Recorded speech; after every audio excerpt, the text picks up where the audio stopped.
Ladies and gentlemen, we have finally received the Flippy Drive. What's been probably somewhere around a year of waiting has finally showed up. You may be asking yourself, what the hell is this thing? What are we doing here?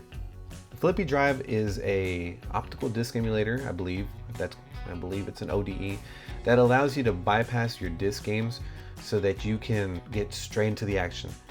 By the way, this is not a how-to guide for getting ROMs. This is not even a how to install this. I'm just showing you what I did.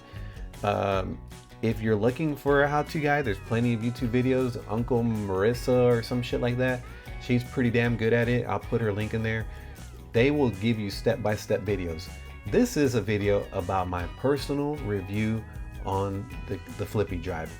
It has been portrayed as the perfect emulator, but I'm gonna tell you that it's not perfect. And I'm not shitting on it. I'm not here to tell you Flippy Drive is like fucking dog shit and you shouldn't buy it. No, for 35 bucks, this thing is doing some amazing shit. This thing is wickedly creative. It's so innovative about how they were able to invent it. Remember, they always involve some kind of soldering. There is zero soldering in this thing. So if you don't have to solder and you have to do some other weird shit, that's not a bad deal. Let's get into it. The first thing is you're gonna have to install this thing. And every time that you open up a GameCube, you are running the risk of potentially damaging. And sure enough, my dumbass broke something. I'll get into that later. But just as a warning, anytime you're taking apart anything, just like mechanical work, you have the risk of breaking something. So be extremely careful every time that you open this thing up. Same thing goes with this Flippy Drive. This thing is tiny. It's got tiny little screws, so you're gonna have to have like a techie screw set. Do not use just a regular screwdriver. That is asking for you to damage something. This thing is very small. The ribbon cable, wow, extremely innovative and creative how they did this thing. But you're gonna have to do some weird origami shit. And that weird origami shit, if you don't do it right, you can fuck that thing up. And if you press too hard, guess what? You can fuck that up too. So you have to be very careful when you're installing this thing. If you have extra chromosomes in your system, I have them, so what? If you're a little bit on the caveman side, be careful with this thing.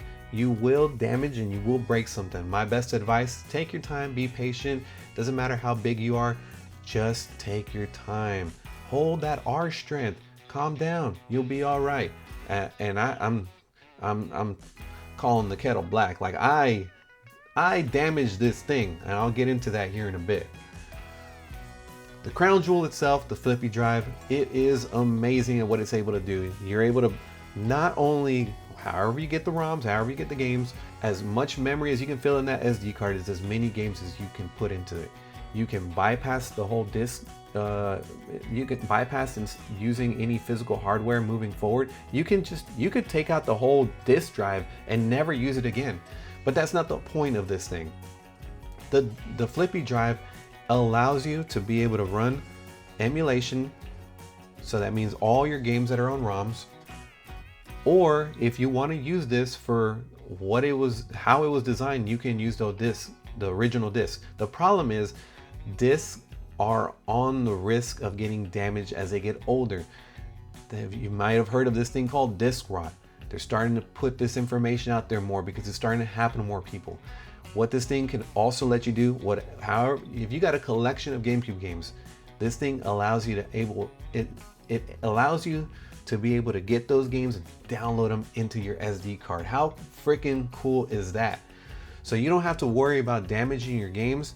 You may want to just put them away or put them as a showpiece and never open them again. Or you may decide, hey, I'm just gonna download everything into this thing and sell it all off. And here's something that I didn't touch on. The cost of GameCube games is fucking ridiculous. Pre-COVID, nobody gave a shit about GameCube and games were just dirt cheap.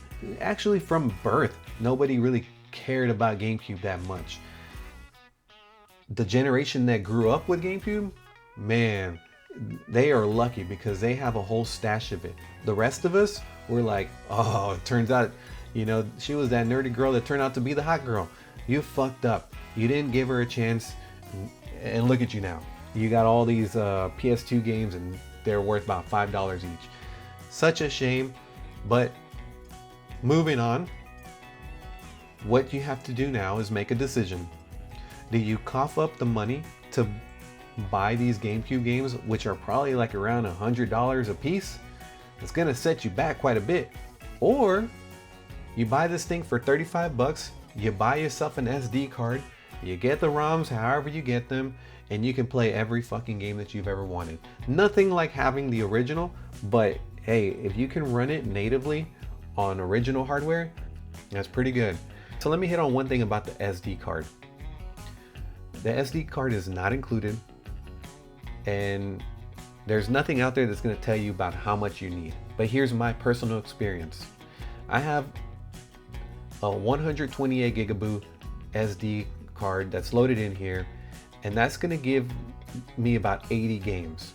And you may say, hey buddy, 80 games is a shitload of games. And I would say, yeah, it's probably the just right amount. But I am loaded to the rim, and I have no room for experimenting with other games. So what would I recommend?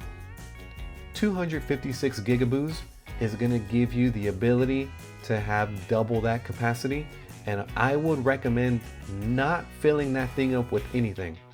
I would say look up your top 100 games and get as many of those as you can, and then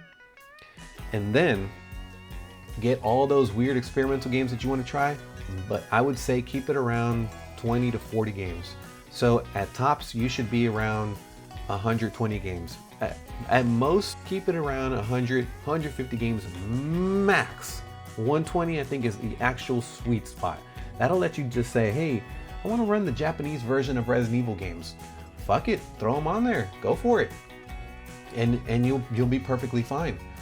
But do not upload the entire library. So 256, plenty. Here's the other thing, and this has been validated from the Broadway team, the guys who created this device. The Flippy Drive will not allow you to run anything but ISO files. What are ISO files? They are probably the most archaic form of compression out there. The best type of files are RVZ files. That is the gold standard of GameCube. The RVZ files allow you to only compress the game and adds no junk, no filler. ISO files, even if your game is 200 megabytes, it's gonna fill it up with about another 800 just to fill up that block. So that's why you need at least 128 gigaboos, and 256 gigaboos is probably the sweet spot, because until they fix or patch the ability to do RVZ files, 128 is gonna barely fill you up. Now, here's my final thoughts. Flippy Drive is probably the best emulator out there right now. And I bought the Saturn Satiator. That thing set me back 300 bucks. It is not half as capable of what this thing can do. You can also go online with this thing. It has Wi-Fi capabilities that I don't even know how to fucking use, but it is the perfect, not the perfect, it is so far the best emulator for your GameCube. And at 35 bucks, I'm a cheap ass. This is perfect if you're a cheap ass. This thing will satisfy your budget and fill you up with as many games as your heart desires. So, I highly recommend it. I salute the people who made this thing. This was an awesome idea. They did really good at the production of it. You just got to be careful with it because it's very fragile and you can damage it. So buy an extra one. Fuck it. You know, you have a backup, or you end up giving it away or something. You can't lose. Well, I think that's enough for me, right? Hopefully you guys got some use out of it. I got to get back to some Mario Strikers. Thank you guys for watching. If you found this informational, useful, check out our other videos. We also have a podcast where we just ramble about dumb shit about gaming. It's actually kind of good. I'm not trying to toot my own horn, but I always have to edit these videos, and they're pretty good. So, you know, hey, you never know. You may actually like it. But with that being said and done, you guys have a good one. Hope you guys enjoy. Be safe. May your gaming ventures be plentiful. and I'll see you guys soon. Take care.